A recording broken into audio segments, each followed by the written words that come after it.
Then they have to smelt it. Remember, even iron was there. But you found furnaces here. Sorry? Furnaces are found here, not so? Some of them, yes. Yeah. Oh, you've got some of the furnaces where they used to melt Yes. the gold. All right. Questions? So the dilapidation of Okay, so this is the. I'm coming to that. Okay. I'm coming to that.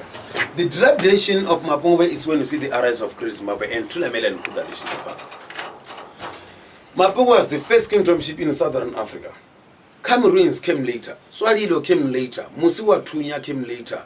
The Rosu Kingdom came later. The Mono Mutapa in Zimbabwe came later. Oh. Also the Tlotlo Kingdom came later. So Mapungubwe was the first kingdom in southern Africa. Then the decorations of clay pots that were discovered in Great Zimbabwe were similar to those were discovered at Mapungubwe. And the similarities of languages also. This is Mapungubwe, that is Vambandiyanalo. The first place to be occupied, that is in Chingami or Zizo. Then you go to the western section, there is the Rose Rift Lodge. The real name of that place is Mangwangombe, the Western Shona name. We have got Liokwe, it's a Western Shona name. We have got Lechigiri Lakapezavana, the Western Shona name. And you go to the conference of Limpopo and Shashi where they come together. There is the pool that never dries up. And that pool is Mbandwe, which means house of stone. And Zimbabwe houses of stones. Similarities of languages. From here they move to the north. Questions? So it's possible that the residents or their ancestors from here helped to build Zimbabwe. Zimbabwe. Yes, definitely. But it doesn't mean that the whole population moved to Great Zimbabwe. No. Some of the people were old enough not to walk for long distances, like myself, then they remained behind. Others remained on their way. Questions? So allow me to explain about the heap of soil. When people came from K2, the original level of the ground was down there. Because from that surface you need to go down to discover nothing. But then from that level, you discover lots of bones. You see the bones? These are the bones of animals they're feeding on. Because they were cattle headers, they were also hunters. And we have layers like this one. These are the heart floors of their hearts. We are not far from the confluence of Limpopo and Shashe. During floods, their hearts were to be destroyed. After some time, they built on sandspot. And those people, they believed in bad spirit. If one dies, what they do, they don't continue using his or her heart. They demolish that heart. Put large quantities of slab on top, believing that they were burying the bad spirit and the disease. After some time, they built on sandspot. That's why I see layers up on top of one another. We are not far from the hill.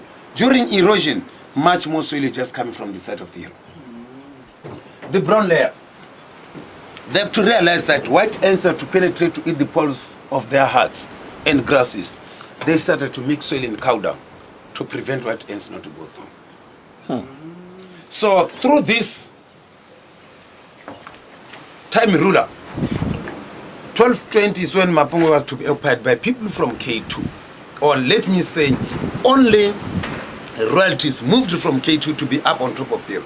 And because while even occupying Mapungubwe, K2 was occupied also. And some people, that's why they were saying K2 was to be taken as a burial site, because it's where they discovered lots of skeletons.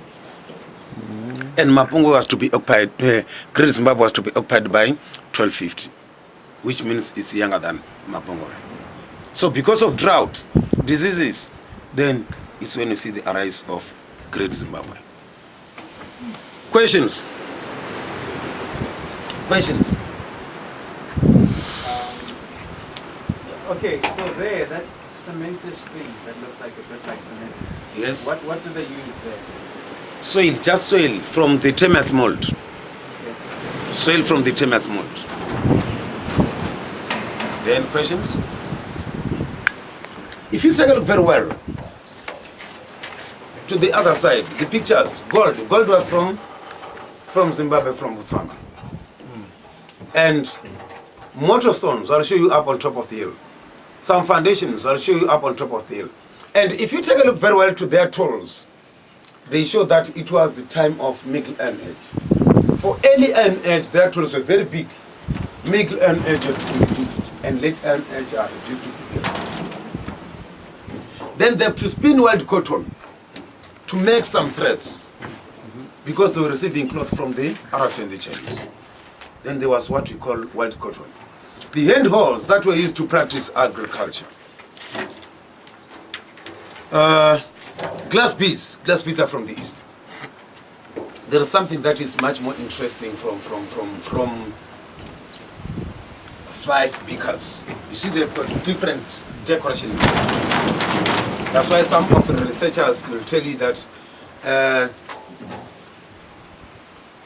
Shona people are here, Soto people are here, Venda people are here, Tswana were here, mixed of different kind of groups when seeing the decorations. But to me, to my history, that is a very big no. Because at that time it was difficult for a Tswana to lead Venda, Zulu, Xhosa, Shangani at the same time. Even today we have the Venda land aside, Xhosa land aside, Zulu land aside, Tswana land aside. I think because it was a very big group, each and every individual were having their own decorations to identify their properties from others. Questions? So the place of Mapungubwe, it even before attracted the previous VIPs. Kruger was around here hunting. In our park, we still have the 2-roomed house of General John Smarts. Smarts had to be having some negotiations with the Rhodesian government. So he was to be voted out of the office. Mabina Mkwana is to work for Han Kruger.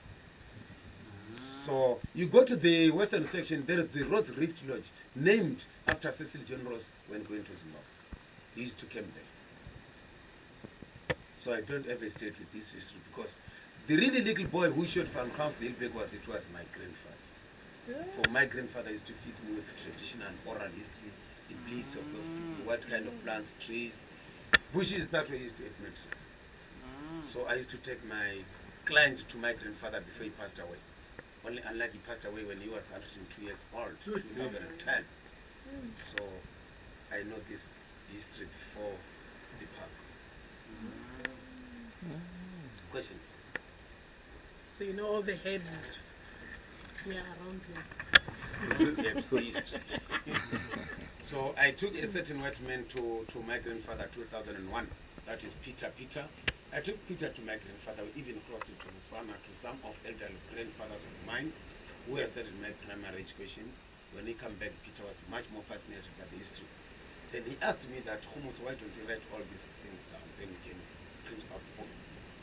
I went to meet Peter in Hector Peterson Soweto in Johannesburg. I gave him what I compiled for. He supported me by giving me a computer, a potter, a camera. Then I went to meet him there. Then, lucky enough, 2014, he printed out the book, Mapungubwe Place of Ancestors. And I'm much more happy because I am the author of that book. Yes, sir. Very good. Also, you suit. Mutswana, Oh. No, that's not that book. No. Nakimirwa. Mutswana kimirwa. Oh, so the Tswanas were also part of this. Unlucky, we talked about the boundaries. Boundaries came with politicians. Yeah. At that time, there were no boundaries. Yeah, there were no, There yeah. was nothing like Botswana, South Africa. Exactly. True. Yeah. So you're the Questions? right man for this job. All right. Lovely. This is. I can.